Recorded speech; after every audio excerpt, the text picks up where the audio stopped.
शुरुआत हुई जो हत्या तक पहुंच गई। पत्नी को रील बनाने का शौक था। ये रील की तस्वीरें, पत्नी का नाम रवीना।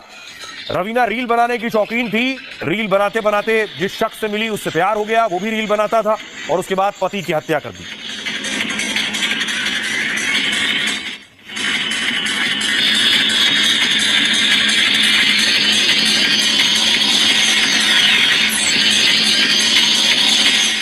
अगली तस्वीर मैं आपको दिखाऊं, यह है पत्नी के साथ प्रवीण नजर आ रहा है जिसकी हत्या की गई है। जन्मदिन था, केक मंगाया था, केक काटा गया। ये वो तस्वीर है पति और पत्नी की।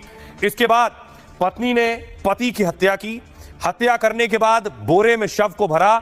अगली तस्वीर मैं आपको दिखा रहा हूं, उसके बाद प्रेमी के साथ बाइक से जा रही है। अगर तस्वीरें सीसीटीवी की आप देखें, ये बाइक चला रहा है प्रेमी, प्रेमिका पीछे बैठी है और बोरे में पति का शव है। शव को ठिकाने लगाने के लिए जा रहे हैं। ये उस वक्त की तस्वीर है, सीसीटीवी कैमरे में कैद हुई है।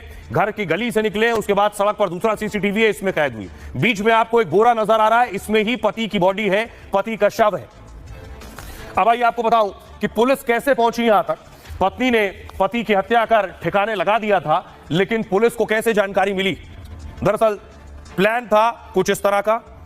हरियाणा में रील के चक्कर में पत्नी ने पति का मर्डर कर दिया। अपने प्रेमी के साथ मिलकर पहले उसने पति का कत्ल किया, फिर शव को चादर में लपेटकर बाइक से ठिकाने लगाने निकला। प्रेमी बाइक चला रहा था और पत्नी पति की लाश पकड़े पीछे बैठी थी। लोगों की नजरों से बचते हुए दोनों ने शव को नाले में फेंक दिया। 3-4 दिन बाद पुलिस को नाले में शव मिला तो जांच शुरू हुई। पुलिस ने शव की पहचान कराई और सीसीटीवी फुटेज खंगाला। तब रवीना और उसके प्रेमी सुरेश की करतूत का खुलासा हुआ। हिरासत में लेकर पुलिस ने पूछताछ की तो रवीना ने सच बता दिया। भिवानी में 8 साल पहले रवीना की प्रवीण से शादी हुई। शादी के कुछ दिन बाद ही रवीना प्रवीण में अनबन शुरू हो गई। रवीना यूट्यूब वीडियो और रील बनाने की शौकीन थी। पति रवीना की इस आदत से परेशान था तो उसे रोकता था, रील मत बनाओ। इस वजह से रवीना प्रवीण से के बीच दूरियां बढ़ने लगी।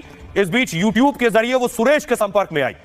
भिवानी का रहने वाला सुरेश भी रील और वीडियो बनाता था। रवीना सुरेश में पहले दोस्ती हुई, फिर दोनों रिलेशनशिप में आ गए। रवीना अब घर में कम रहती थी, प्रेमी के साथ ज्यादा रहती थी। प्रवीण को यह बात पता चली तो उसने रवीना से खूब लड़ाई की। गुस्से में आकर रवीना ने पति को रास्ते से हटाने का प्लान बनाया और फिर प्रेमी के साथ मिलकर चुन्नी से गला दबाकर पति को मार डाला।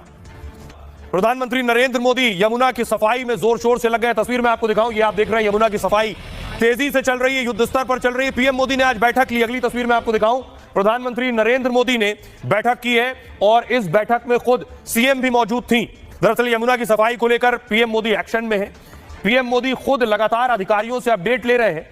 इसी कड़ी में आज प्रधानमंत्री मोदी ने हाई लेवल मीटिंग की है। इस मीटिंग में गृह मंत्री अमित शाह और सीएम रेखा गुप्ता मौजूद थी। इसके अलावा राज्यपाल और बड़े अधिकारी भी शामिल हुए। यह बैठक दिल्ली में प्रधानमंत्री मोदी के आवास पर हुई। बैठक के दौरान यमुना की सफाई योजना पर चर्चा की गई। एजेंसियों की कार्य योजना को लेकर भी समीक्षा की गई। यमुना की सफाई के लिए 3 चरणों की योजना को मंजूरी मिली है। इसमें 3 महीने, 1.5 साल, 3 साल, 3 लेयर में काम होगा। यमुना की सफाई की रियल टाइम निगरानी के आदेश दे दिए गए। यमुना में गिरने वाले औद्योगिक इकाइयों के कचरे पर काम होगा। साथ ही नदी में गिरने वाले सीवेज का निस्तारण भी किया जाएगा। नालों से लेकर ट्रीटमेंट प्लांट पर नजर रखने के आदेश दिए गए हैं। पेयजल की समस्या दूर करने के लिए पानी की बर्बादी रोकी जाएगी। यमुना के दिल्ली, हरियाणा, प्रयागराज तक के हिस्सों की समीक्षा की गई और फिलहाल दिल्ली में यमुना की सफाई का काम तेजी से चल रहा है।